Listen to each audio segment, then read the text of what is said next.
بسم اللہ الرحمن الرحیم۔ سرگوشی کے ناظرین السلام علیکم۔ امید ہے کہ آپ سب ٹھیک ہوں گے۔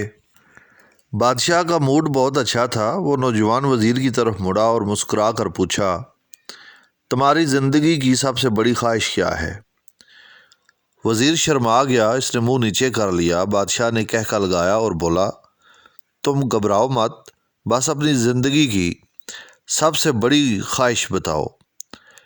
وزیر گھٹنوں پر جھکا اور عاجزی سے بولا، حضور آپ دنیا کی خوبصورت ترین سلطنت کے مالک ہیں۔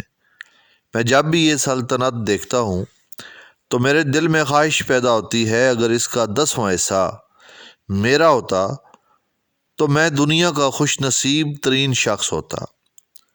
وزیر خاموش ہو گیا۔ بادشاہ نے کہہ لگایا اور بولا، میں اگر تمہیں اپنی آدھی سلطنت دے دوں تو کیا ہوگا؟ ناظرین، اس سے بیشتر کہ میں اس کہانی کو مزید آپ کے گوش گزار کروں، آپ سے گزارش ہے کہ جو نئے دوست ہمارے اس چینل پہ آئے ہیں وہ جلدی سے اس چینل کو سبسکرائب کر لیں اور بیل آئیکن کا بٹن دبا دیں۔ وزیر نے گھبرا کر اوپر دیکھا اور عاجزی سے بولا، بادشاہ سلامت، یہ کیسے ممکن ہے؟ میں اتنا خوش نصیب کیسے ہو سکتا ہوں؟ بادشاہ نے فوراً احکامات لکھنے کا حکم دیا۔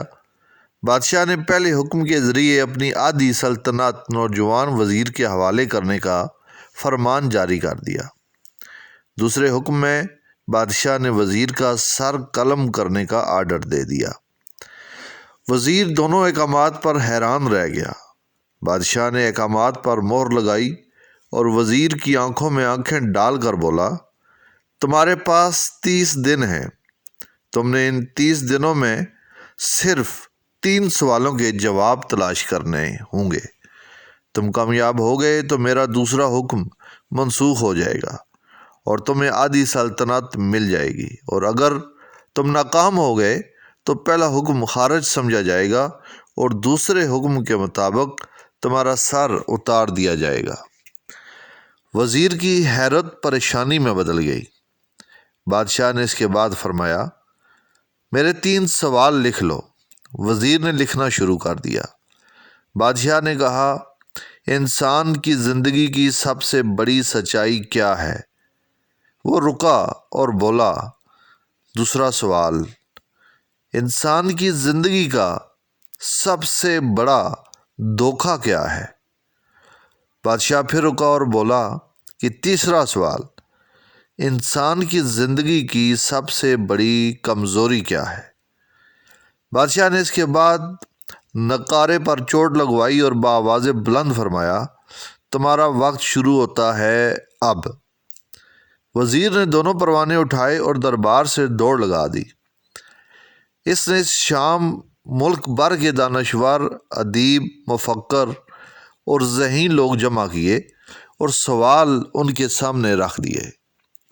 ملک بھر کے دانشور ساری رات بحث کرتے رہے، لیکن وزیر نے دوسرے دن دانشور بڑھا دیے، لیکن نتیجہ وہی نکلا۔ وہ آنے والے دنوں میں لوگ بڑھاتا رہا مگر اسے کوئی تسلی بخش جواب نہ مل سکا، یہاں تک کہ وہ مایوس ہو کر دارالحکومت سے باہر نکل گیا۔ وہ سوال اٹھا کر پورے ملک میں پھرا مگر اسے کوئی تسلی بخش جواب نہ مل سکا۔ وہ مارا مارا پھرتا رہا، شہر شہر، گاؤں گاؤں کی خاک چھانتا رہا۔ شاہی لباس پھٹ گیا، پگڑی ڈھیلی ہو کر گردن میں لٹک گئی، جوتے پھٹ گئے اور پاؤں میں چھالے پڑ گئے، یہاں تک کہ شرد کا آخری دن آ گیا۔ اگلے دن اس نے دربار میں پیش ہونا تھا۔ وزیر کو یقین تھا یہ اس کی زندگی کا آخری دن ہے، کل اس کی گردن کاٹ دی جائے گی اور جسم شہر کے مرکزی پل پر لٹکا دیا جائے گا۔ وہ مایوسی کے عالم میں دارالحکومت کی کچی آبادی میں پہنچ گیا۔ آبادی کے سرے پر ایک فقیر کی جھونپڑی تھی۔ وہ گرتا پڑتا اس کٹیا تک پہنچ گیا۔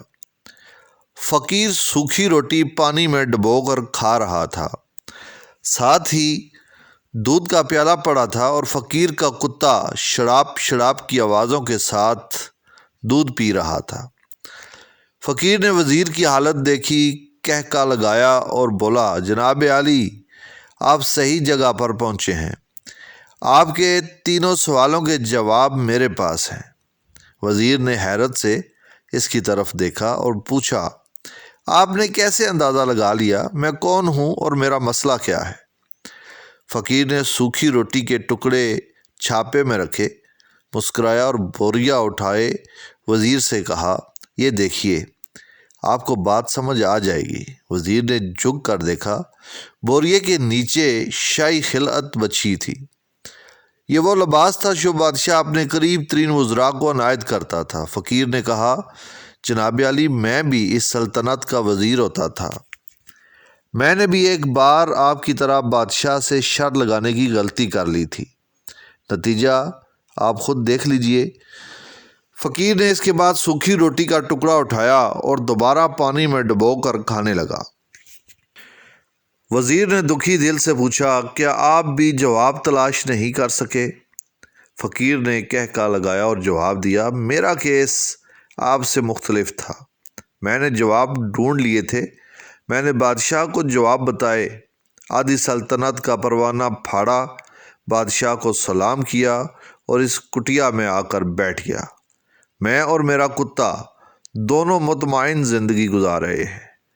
وزیر کی حیرت بڑھ گئی، لیکن یہ سابق وزیر کی حماقت کے تجزیے کا وقت نہیں تھا، جواب معلوم کرنے کی گھڑی تھی۔ چنانچہ وزیر اینکر پرسن بننے کے بجائے فریادی بن گیا اور اس نے فقیر سے پوچھا، کیا آپ مجھے سوالوں کے جواب دے سکتے ہیں؟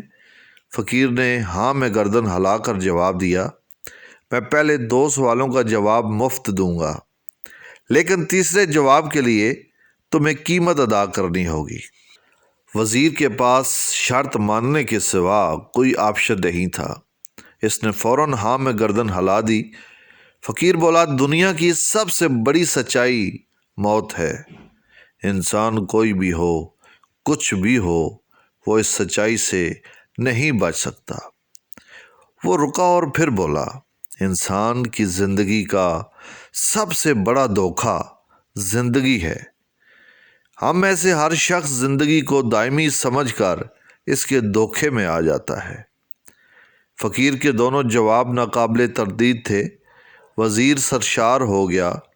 اس نے اب تیسرے جواب کے لیے فقیر سے شرط پوچھی۔ فقیر نے کہکا لگایا، کتے کے سامنے سے دودھ کا پیالہ اٹھایا، وزیر کے ہاتھ میں دیا اور کہا، میں آپ کو تیسرے سوال کا جواب اس وقت تک نہیں دوں گا جب تک آپ یہ دودھ نہیں پیتے۔ وزیر کے ماتھے پر پسینہ آ گیا۔ اس نے نفرت سے پیالہ زمین پر رکھ دیا۔ وہ کسی قیمت پر کتے کا جھوٹا دودھ نہیں پینا چاہتا تھا۔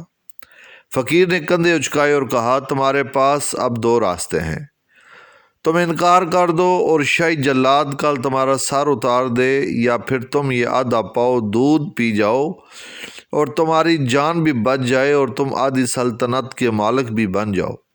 فیصلہ بہرحال تم نے کرنا ہے۔ وزیر مغمسے میں پھنس گیا۔